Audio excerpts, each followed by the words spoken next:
Herkese merhabalar, hoş geldiniz. Ben Cumhur Heşin. 13 seneden beri Almanya'da yaşıyorum ve bütün birikimlerimi sonradan Almanya'ya gelenlerle paylaşmaya çalışıyorum.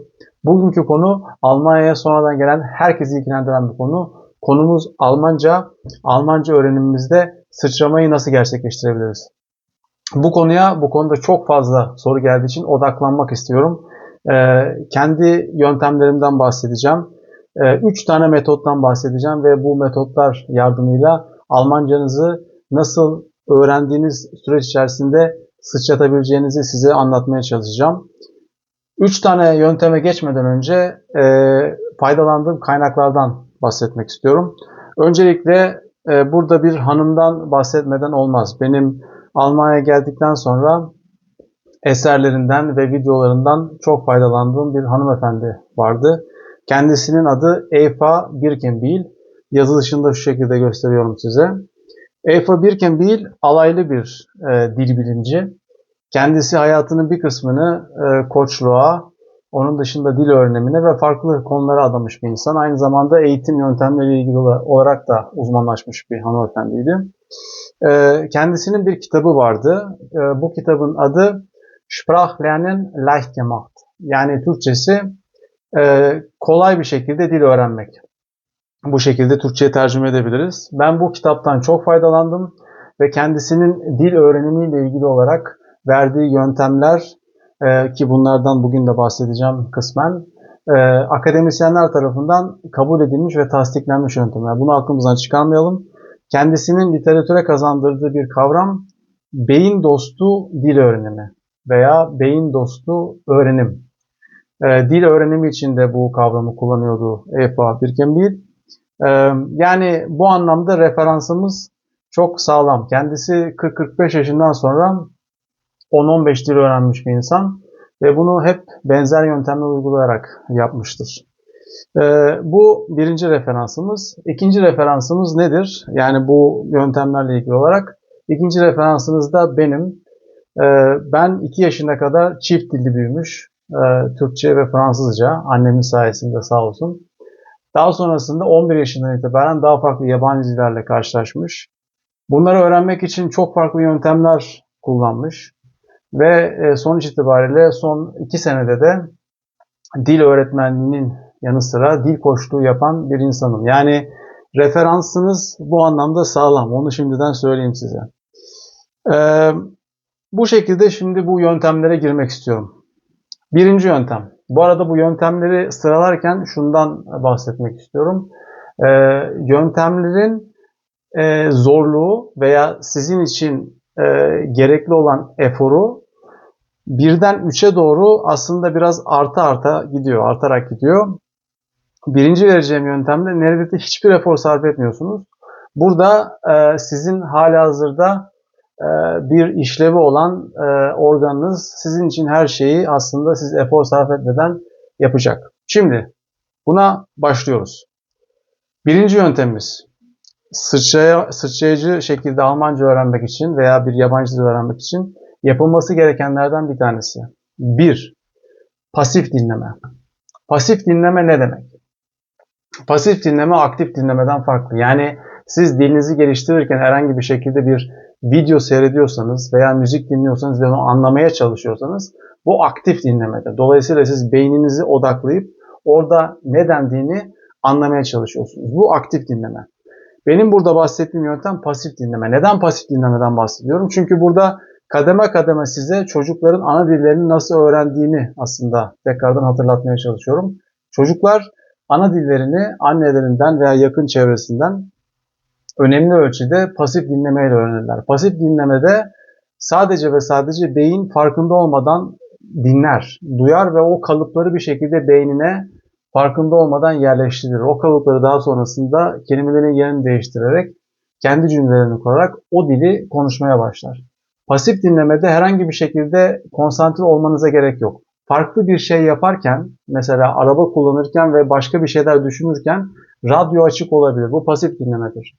Evde hanımlar ütü yaparken radyoyu açık bırakabilir veya bir videoyu açık bırakabilir. Arka planda bir Almanca video veya bir şekilde bir sesli kitap oynayabilir ve siz onu dinliyor olabilirsiniz. Bu pasif dinleme. Yani herhangi bir şekilde konsantre olmanıza gerek yok.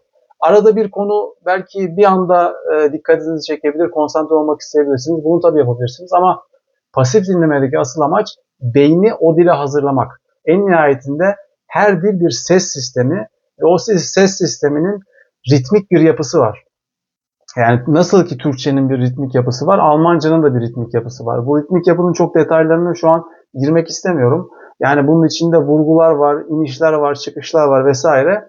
Beyin kendini bu iniş çıkışlara, vurgulara, seslere bir şekilde hazırlıyor. Bu hangi dili öğrenirseniz öğrenin, beynin otomatik olarak yaptığı bir şey ve siz ana dilini öğrenmiş olduğunuz için zaten beyniniz bunu muhteşem bir şekilde yapabilecek olan bir makine. Sadece buna biraz vakit ayırmanıza gerekiyor. Dediğim gibi herhangi bir şekilde efor sarf etmenize gerek yok. Uykuya geçmeden önce, arabayla işe giderken, ütü yaparken, duş alırken pasif dinleme. Benim özellikle Almanca'da 4. 5. yılımdan sonra pasif dinlemeye ağırlık vermemle birlikte dilimde çok ciddi bir sıçrama oldu. Bunu özellikle vurgulamak istiyorum. Ama dediğim gibi bunda efor çok düşük, verim çok yüksek. Bunu baştan itibaren size söyleyeyim. Yani özellikle pasif dinlemeden sonra belli bir zamanı geçtikten sonra sıçramalı bir şekilde o dilin geliştiğini fark edeceksiniz. Bundan emin olabilirsiniz. İkinci yöntemim. İkinci yöntem biraz daha fazla efor sarf ettiren ancak size getirisi ve verimi çok fazla olacak bir yöntemdir. Nedir bu? Herkesin alameti farikası olan cümleler vardır. Yani sizi siz yapan cümleler. Kendi ilişkilerinizde, arkadaşlarınızla, arkadaş gruplarınızda konuştuğunuzda sizi siz yapan cümleler, kalıplar vardır. Şimdi diyeceksiniz ki ben bunları Almanca'da nasıl söyleyeyim? Bunun seviyesinden bağımsız olarak, zorluğundan bağımsız olarak bunları bir şekilde Almanca bir şekilde hazırlamaya çalışın. Günlük yazma tavsiyesinde bulunanlar olur. Bu bununla paralellik gösteren bir şeydir. Çünkü günlük yazarken de insan kendi cümlelerini yazar ve onu bir şekilde öğrendiğiniz dile tercüme etmeye çalışırsınız. Doğru. Bu çok benzer bir yöntem. Aynı şekilde gene sizi siz yapan veya sizin beğendiğiniz, hoşunuza giden, sizi siz yapan cümleleri eğer Almanca'ya çevirirseniz ne bileyim bazı insanlar bazı kalıpları çok kullanır.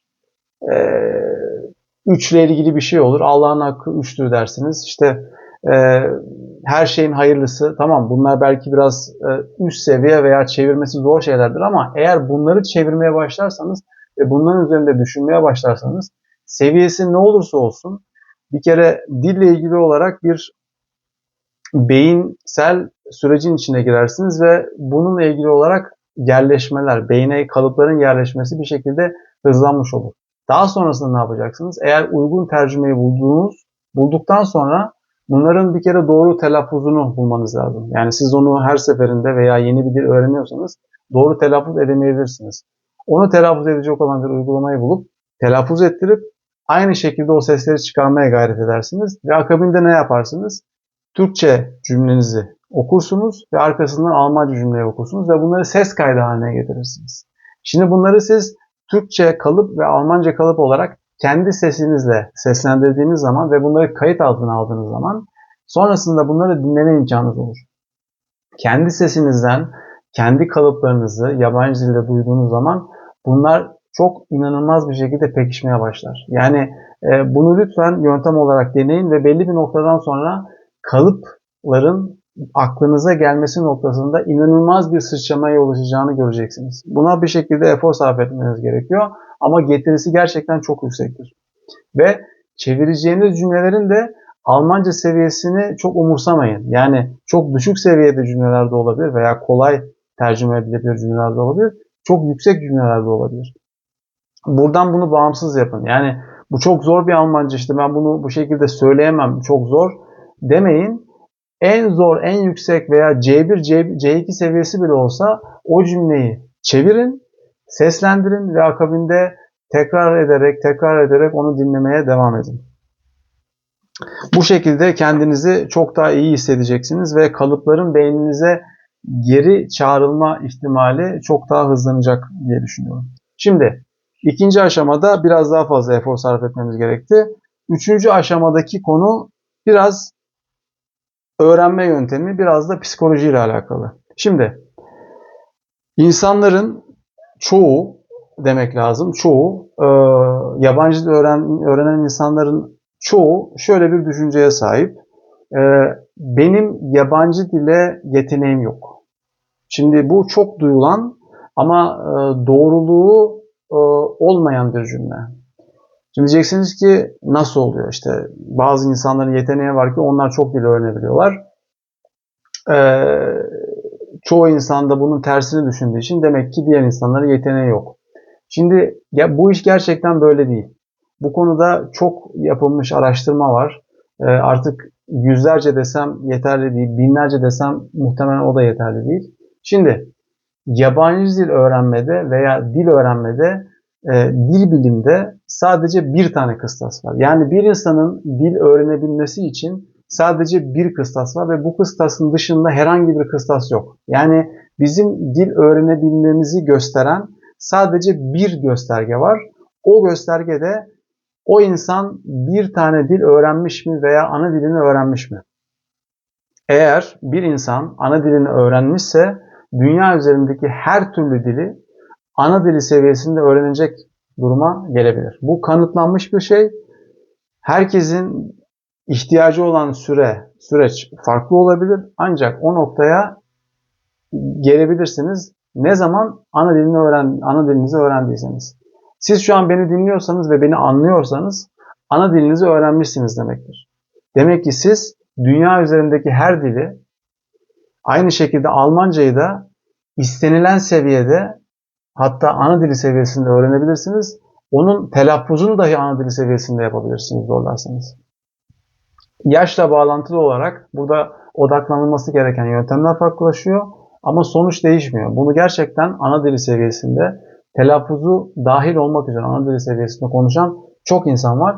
Enteresan bir şekilde bu seviyeye gelen insanların uyguladığı yöntemler genelde çok benzeşiyor. Yani benim Türkçe öğrenenlerle ilgili karşılaştığım örneklerde de bu böyle.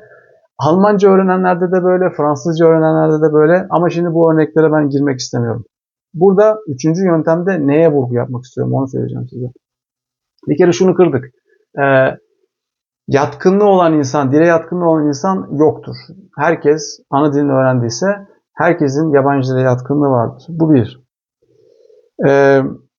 Şimdi eğer insanlar arasında böyle bir fark yoksa bizim neye odaklanmamız gerekiyor? Şimdi burada motivasyon çok önemli bir şey. Zaten o ilk cümle de insanları demotive eden bir cümle olduğu için sizin enerjinizi kırıyor. Yani hiçbir dünyaya gelmiş olan çocuk ana dilini öğrenirken böyle bir psikolojiyle karşılaşmaz. Ya bir kere çok güven duyduğu bir insanın yanında, eğer istisnai bir durum yoksa annesinin yanında, annesinden ana dilini öğreniyor ve o güven ortamı içerisinde pasif dinlemeyle, kalıpları sürekli dinleyerek, sonrasında kelimeleri oturtarak, kavramları oturtarak, o kalıpların üzerine kelimelerin yerlerini değiştirerek ana dilini yavaş yavaş öğreniyor. Burada motivasyon, burada şevk çok önemli. O yüzden bizim yabancı dili öğrenirken, şu anki durumumuzda da Almancayı öğrenirken ve geliştirirken motivasyon olayını çözmemiz lazım. Bunu nasıl yapacağız? İnsanlar motive olduklarında ve şevk halinde, o şevk geldiğinde gerçekten o yabancı dili çok daha hızlı öğreniyorlar. Bu kanıtlanmış bir şey. Peki biz Almancayı öğrenirken şevkimizi nasıl arttıracağız? Şimdi burada çok önemli bir nokta var. Sevdiğiniz şeyleri yaparken veya o dili öğrenirken sevdiğiniz şeylerle birleştirirseniz motivasyon otomatik olarak gelecektir diye düşünüyorum. Mesela bazı insanların futbola merakı var, değil mi? Futbol maçlarını açın, Almanca moderasyonla veya Almanca sunumla o futbol maçlarını seyredin.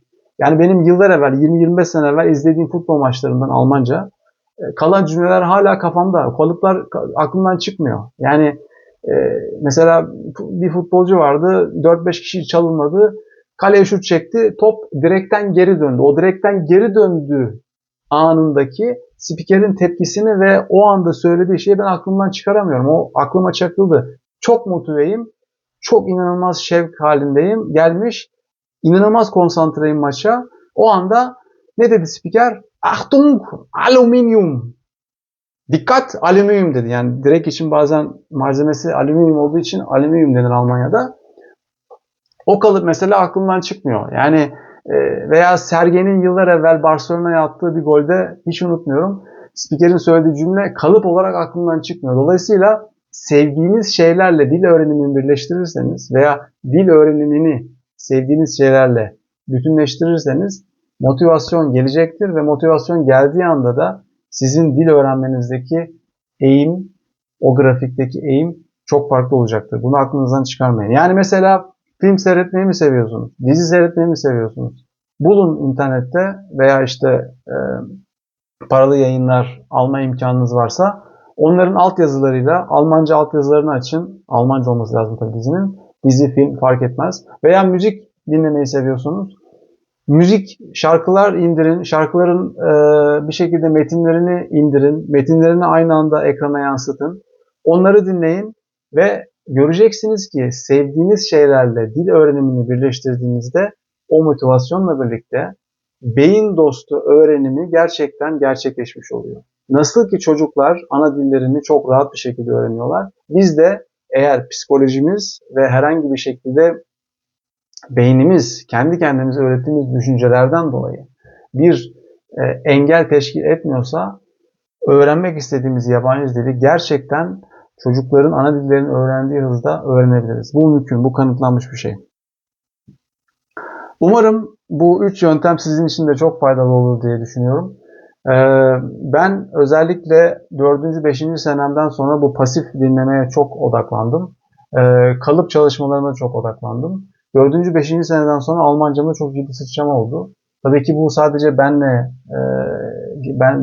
de geçerli olan bir yöntem değil. Bunu çok fazla yapan var. Aynı şekilde bahsettiğim adaylı üstad EFO Birken birinde bahsettiği konulardan bir tanesi pasif dinlemedir.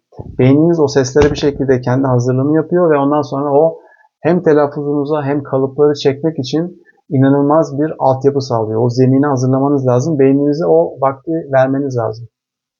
Ana dilinizi öğrenirken ne kadar pasif dinlediğinizi bir aklınıza getirin. Yani konsantre olmadan siz pasif dinliyorsunuz ve dil öğrenmek için tasarlanmış olan beynimiz sizin için bütün her şeyi yapıyor. Bu pasif dinlemeyi lütfen azımsamayın, küçümsemeyin. Gerçekten çok önemli bir yeri var dil öğreniminde. Sonlara yaklaşıyoruz. Umarım bu videoda sizin için çok faydalı olmuştur. Beğenmeyi, abone olmayı ve yakınlarınızla paylaşmayı sakın unutmayın. Sona yaklaşırken muhtemelen sizin için en uygun video da şu an ekranda gözüküyor. Onu da izleyip bilgilenmeyi sakın unutmayın. Bir sonraki videomda görüşmek üzere. Kendinize çok iyi bakın diyorum.